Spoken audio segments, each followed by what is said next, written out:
Usapang totoo, walang preno. You under vlogcaster, real talk lang, walang plastikan. Good job ang NBI sa kanilang mga ginagawa na operation mga ka-wonder.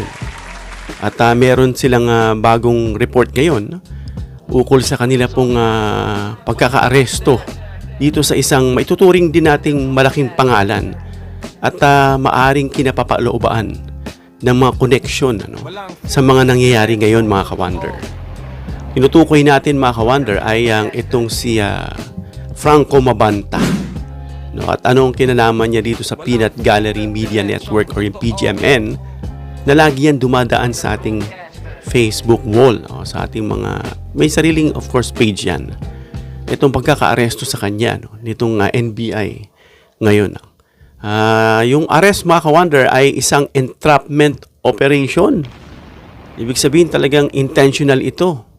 Nakaamoy siguro sila na may kakaroon ng mga ganitong operasyon itong si Mabanta ay nahuli ngayong araw. At iba pa, may kasama pa siya. Itong si Mabanta, kung hindi ako nagkakamali, 4 o 5. Ang aligasyon dito mga ka-wonder ay extortion, blackmail schemes, na ang tinatarget nito mga ka-wonder ay mga high-profile political figure kagaya ni Romualdez. So dito natin malalaman mga ka-wonder kung ito pong si Romualdez ay blackmail lang ba o na-extort lang. Pero bago yan mga ka-wonder ay isubscribe niyo po ang ating YouTube channel, Wonder Vlogcaster. Libre po ang subscribe button. Ipindutin niyo lang po yung subscribe. Lalabas po yung bell icon at piliin niyo po yung all. Marami pong salamat. At yan nga, bakit ginamitan pa ng entrapment ito?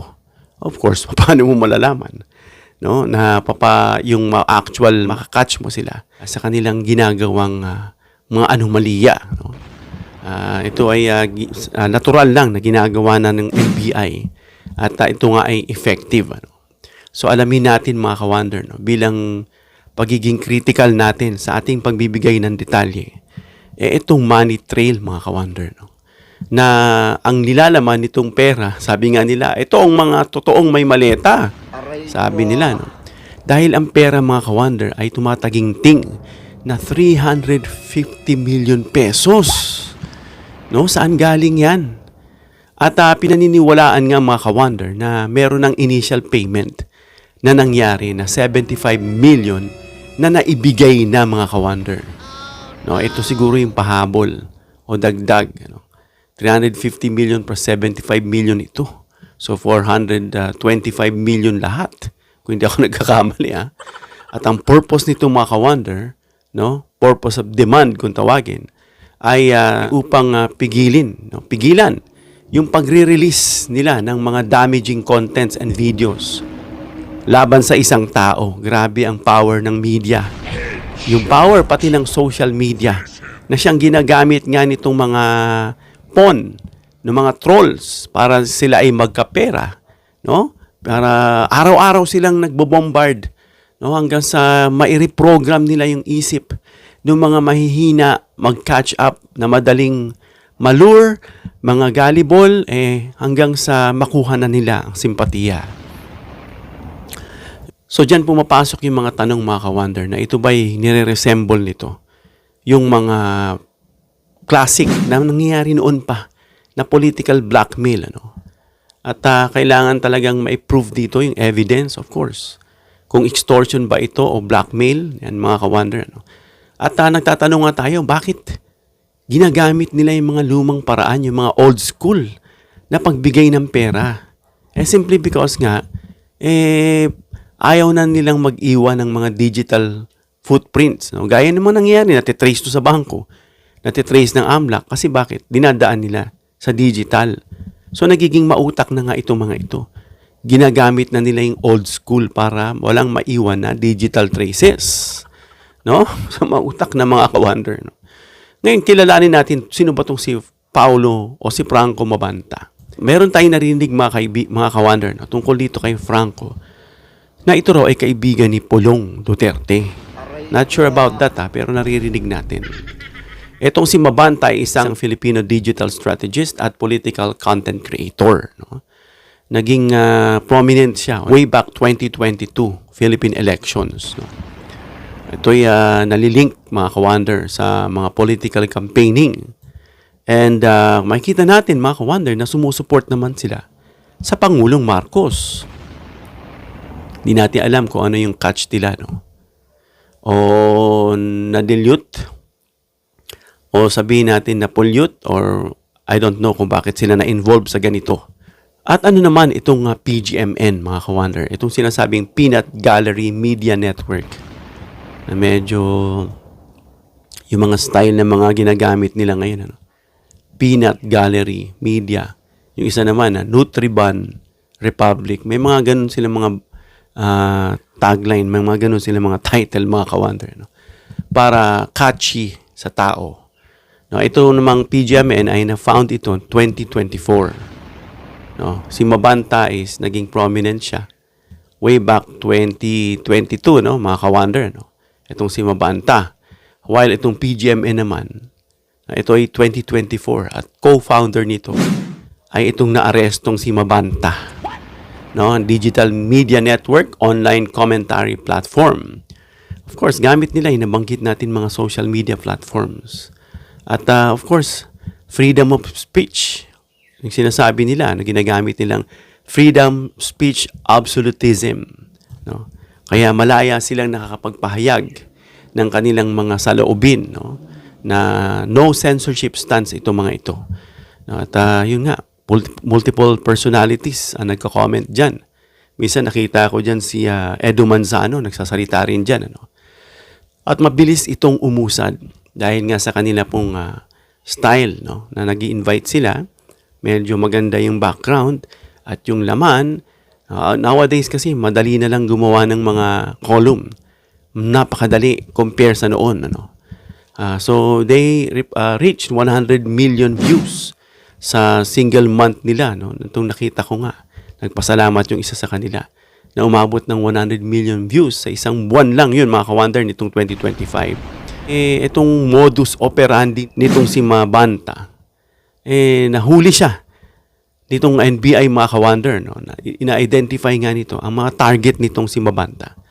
Itong mga high political target, gaya nga ni Romualdez. No? Pinoproduce nila o kiniklaim nila na, so nagpo-produce sila, naglalabas sila ng mga content, ng mga damaging content para dun sa tao. Naalala nyo na nagalit nga si Mabanta dahil nag-post nga isang tao na kanya nakaaway. At nagalit siya. Kasi damaging nga yan, mga ka-wonder, dahil maraming mga taong pag may nabasa dyan, ay, ganito pala yan.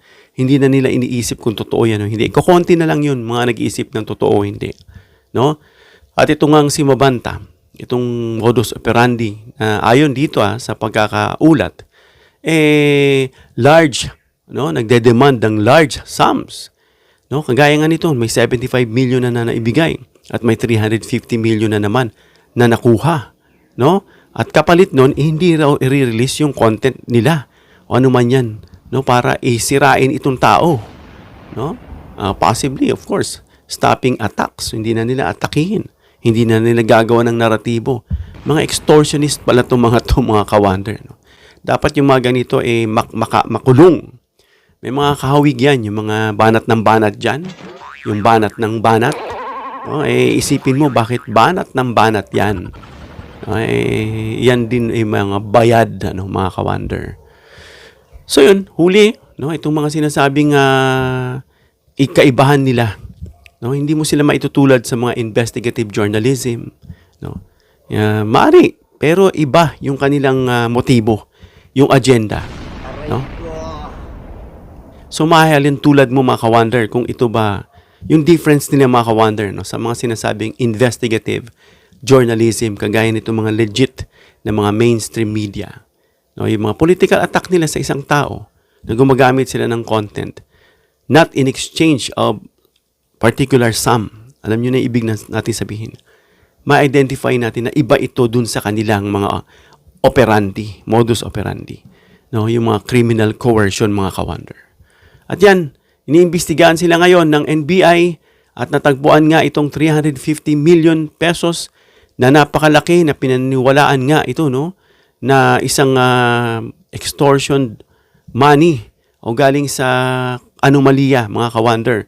At nawa, no, malaman, mahukay itong ginawa nitong si Mabanta dyan sa natagpo ang rason kung bakit siya may perang ganyan kalaki, mga ka-wonder. Kaya maging maingat tayo. Huwag tayong umabuso, no? Karoon lang tayo ng microphone, cellphone, nakapag YouTube, tayo ka lang ng sarili mong YouTube channel. May mga ganyan, na hindi naman para dyan. At minsan umaangat-angat na sa buhay, kumikita na, kung magsalita na, akala mo hindi na nakatapak sa lupa. Huwag nating kalilimutan na ang pagbigay sa atin ng ganito ay hindi karapatan, kundi isang pribilehiyo na maaring bawiin sa'yo. No? Nino, nang may platform ng YouTube, ng Facebook, at higit sa lahat, kung mamalas-malasin ka pa at talagang sumobra ka na, baka bawiin pa ng Diyos iyan sa'yo, mas masaklap.